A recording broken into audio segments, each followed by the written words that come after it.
Rizzo is as well. I wanted his take on if he thinks Caleb Williams is the answer here for the Bears and what he thinks for the Bears going forward. So we talked about this earlier, and Joe, first off, partner, I got to say I'm from Cleveland, partner, but I did 3 years in Illinois covering the Bears.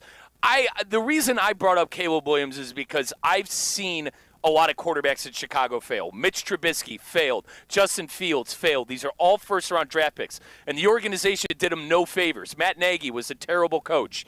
They hung on to Matt Eberflus too long. They had a perfect time to reset that quarterback and head coach dial, clock, whatever you want to call it, and they bring back Matt Eberflus and fire him mid-year. The Shane Waldron nightmare. I just think this is an organization that doesn't know how to develop quarterbacks, and it's doomed to fail with another one at Caleb Williams. Now, to Colin's point, all right, how are these teams ever going to get better? Like, if I'm going to sit here and say, hey, Caleb's got to get out of Chicago, well, who the hell is going to be able to be a successful quarterback in Chicago? Someone's got to break the mold. I just don't trust the organization to be able to get and develop a quarterback. Player? Say that again? What about the player?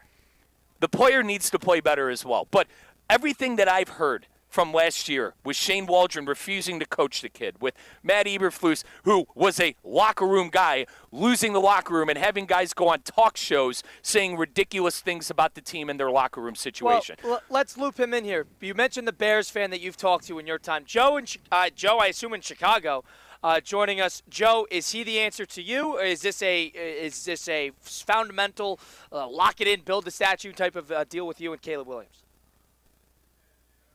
Yeah, no, I think it's definitely going to be interesting. I think I hear what Rizzo's saying about the Bears being, I've been as frustrated as anybody has ever been with the Bears. I understand, we've had our fair share of young quarterbacks that we've messed up.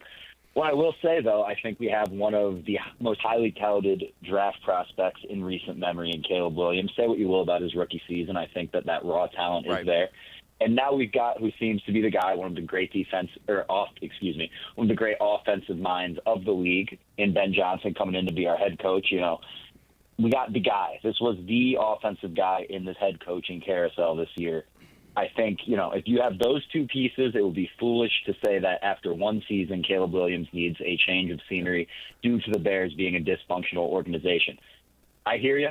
I will be the first to say it's a dysfunctional organization, but I think if it's not going to work now, I don't know it ever will work, and I think you've got to give it an honest try with what we've got right now.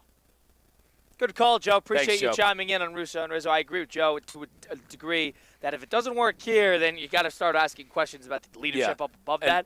But, I mean, to the certain point, you bring up Mitch Trubisky and Justin Fields. Both those guys stink.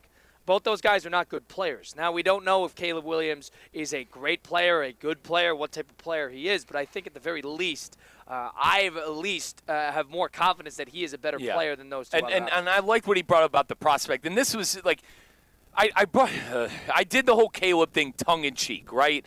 It's to the point where I understand Caleb's not going anywhere. Guys, he's the face of the team. I understand this.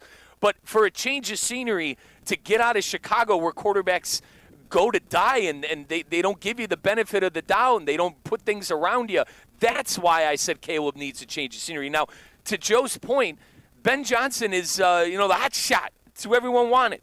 So let's give Ben Johnson a chance. I will say this. Matt Nagy was also a hot shot, made the playoffs one year, and then everything turned out to be really, really bad. So, listen, I'm not trying to play doomsday with Bear fans. I'm rooting, believe it or not, I do root for the Bears with my time in Illinois. I want them to be good. I want them to be a successful organization and get that quarterback right. But you got to start asking questions at some point. I don't think we're at that point yet. Are we at that point? We're not at that point yet, but I'm asking the question of, are they going to ruin the no doubt top best prospect? You told me this all the time, and I was, waxing poetically about Jaden Daniels. No one wanted Jaden Daniels. No one was talking about Jaden Daniels. Second overall, second overall pick in the draft. Nobody wanted him. It's a little bit of a stretch. Time out. Let me rephrase. Number one. There were no talks about him going number one. He was not a number one. It was always Caleb Williams. So if Caleb doesn't have the success that I thought he was going to have as a Bear, and maybe this is me just being all in on Caleb. If you remember, I thought Caleb was plug and play. I thought Caleb was Jaden Daniels. Okay, things take time. You got to have great things in place, great coaches, and a good organization, good players around him. I thought the Bears had all of that outside of the coach. So let's give him a chance. But if this doesn't work out, man, I got some serious questions in Chicago, and that kid should get the hell out the second that in 2-3 years things aren't going right. That's fair. 2-3 years, then you could start to discuss a change of scenery. That is our argument there. And now you got Jaden Daniels, who's going to be one of the faces of the league.